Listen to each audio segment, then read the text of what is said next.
Hi, Marketing 304 students. I'm Mitch Traster, and today we're going to be reviewing targeting in preparation for our final exams.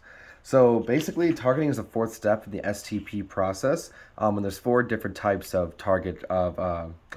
So the first targeting strategy is called the undifferentiated targeting strategy. So in this situation, everyone is a potential user. So this goes for products like salt and sugar, products that everyone uses, and therefore they're not going to try to target a specific market because their specific market is the entire market. So undifferentiated means they're basically appealing to everyone.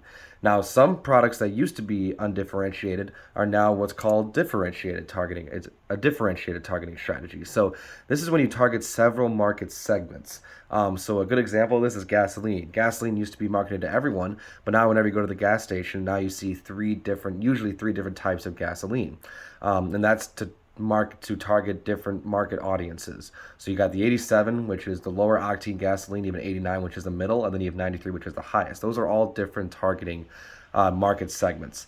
Another one too is helps diversify a business is Condé Nast, which has more than 20 magazines, and those are each focused on a different aspect of life. Some are focused on food, some are focused on men, some are focused on literature lovers. So it helps to diversify your markets so that if one part of your market goes down, you're not underwater because you still have different markets you can attest to.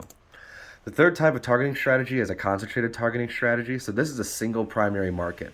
Really good example of this is Newton Running because they focus on a market within a market. So they're in the running shoe business, which is already not the largest market, but then they only sell shoes that are focused on forefoot, people that run with their forefoot, or they land their forefoot, which is only about 5% of the population. Because I used to work at a shoe store for 5 years that went pretty in depth on this, and that's only about 5% of the population that lands on their feet first. So that's a very targeted strategy right there. So it's a niche within a niche.